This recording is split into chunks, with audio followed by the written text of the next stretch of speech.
My name is Michael Reed Kramer, And I am Ashley Kramer. I am Michael Kramer's mom.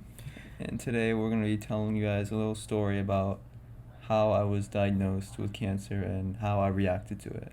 So many people ask this question, so let's lay it down, babe. Yeah, so a little backstory. When I was 14 years old, actually, I lost my father to large B cell lymphoma. My husband. Yes. Yes. And it was a tragic thing for our family, and my whole life after that, I was very scared of the word cancer and just never think about cancer. Whenever I heard the word, it always triggered me. And growing up, I was a windsurfer, a surfer. I was always in the gym. I was an athlete, blonde, tan, 6 foot tall. Traveled the world windsurfing on the Olympic development team. I had an amazing life, and I have nothing really to complain about that. It was just great. I loved life. I was surfing, windsurfing. I had a pretty amazing life thanks to my mom and everyone around me who made that possible. And around 2020, when COVID had hit, and it was this big thing, we were all quarantined, I say around March, I was tired, and I blamed it on being quarantined. I blamed it on the gyms closing. I blamed it on not being able to surf because the beaches were closed. And I really just thought that I was tired and depressed. And the months kept going on in quarantine, and it came to a point around June where I was like, all right, I'm really exhausted. Like, this is not even normal. The gyms had actually opened for a little bit and before they closed down again. And I went with my friend. The crazy thing to me was he was like pushing me. And not to be critical of my friend or anything, but we always push each other. And I felt that I was always the one in the gym that had the same energy as him. And for some reason, I felt so behind, so exhausted. I was out of breath. I could barely breathe doing my exercises. I was fatigued. My heart was just racing at every lift I did. I actually threw up in the gym, and I was like, okay, something's really wrong here. I would play basketball with my friends at a court near my house, and I could not even keep up. I was out of breath, and I was starting to lose some weight, and I was like, all right, something is definitely wrong. So I went on a little surf trip up north with my friends because the beaches had opened in a place called New Smyrna Beach, Florida. It was great. The waves were amazing. They were like 2 to 3 feet, small, clean, beautiful waves, nice for summer. I was rejuvenated. I felt great. I came home, and then I felt horrible again. I felt horrible again, and I started to get fevers. And that was when I was like, all right, there's something wrong. So I told my mom, like, listen, mom, I'm not feeling well at all. And she contacted our pediatrician. I did some blood work with her, and after the blood work came back, it was not great. On the Monday, she called me and she said that she didn't like how the blood work looked. That's all she said to me. And she said she was going to try to get Michael to see a friend of hers who was a blood specialist, but he was pediatric. And Michael at the time had just turned 19. And so she wasn't sure. I called Michael. I said, Michael, we might have to go to the doctor later. Pediatrician called me back. She got an appointment for that day. She was like, you need to come right now. So I got Michael, got in the car, and we went. At the time, we really thought that maybe he had a vitamin deficiency. I remember even saying to Dr. Salinas, I said, are you worried about him? Is this something serious? And I remember her saying, well, I just want to follow up.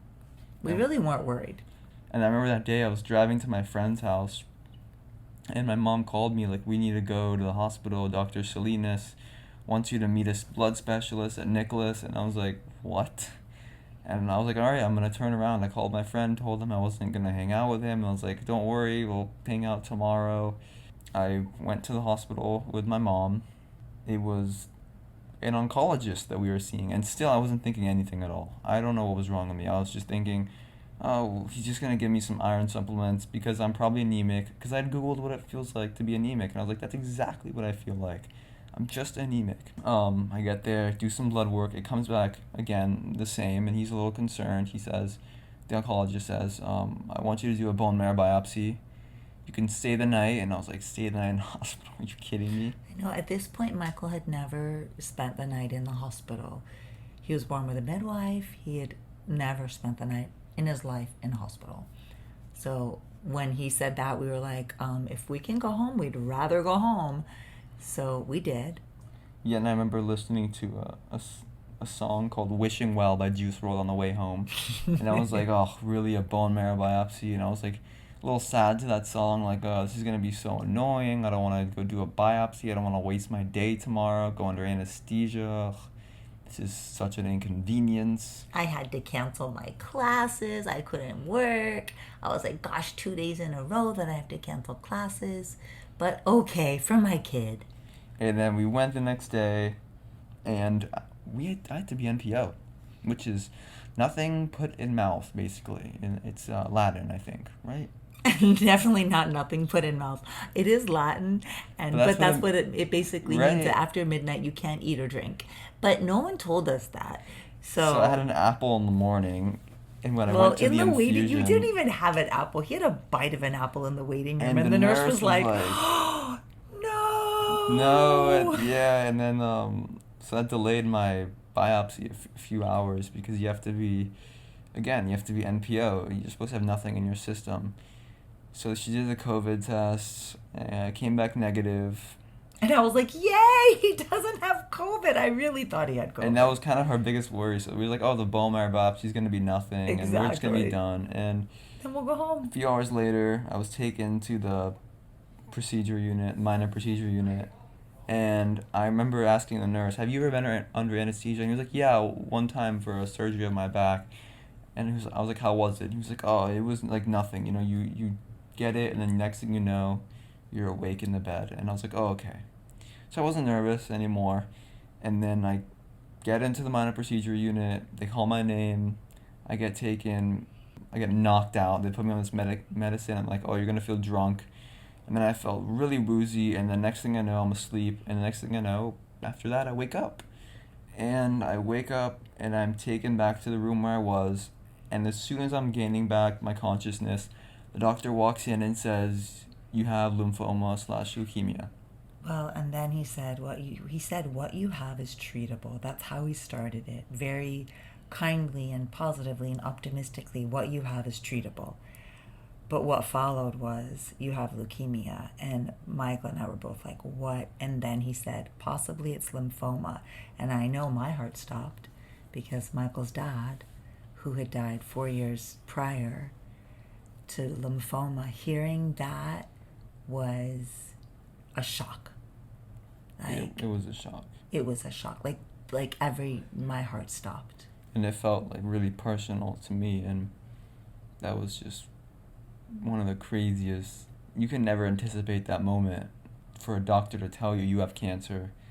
It's just, there's no way to describe it. It's just a moment you would never think would happen to you. Hearing a doctor walk in and tell you that you have a cancer. Especially because the only cancer in our family had been my husband, and my kids had been so healthy their whole lives, rarely sick. Nothing serious ever. All three athletes. He and his brother were sailors, daughter, dancer, athletic, healthy, good food, wholesome, you know, kids that were never sick in a day in their lives. And it was a shock. It was a shock. But the good thing was, because he was so healthy, it made it a lot easier later, which we found out. Yeah. And we're going to talk about that in the next video.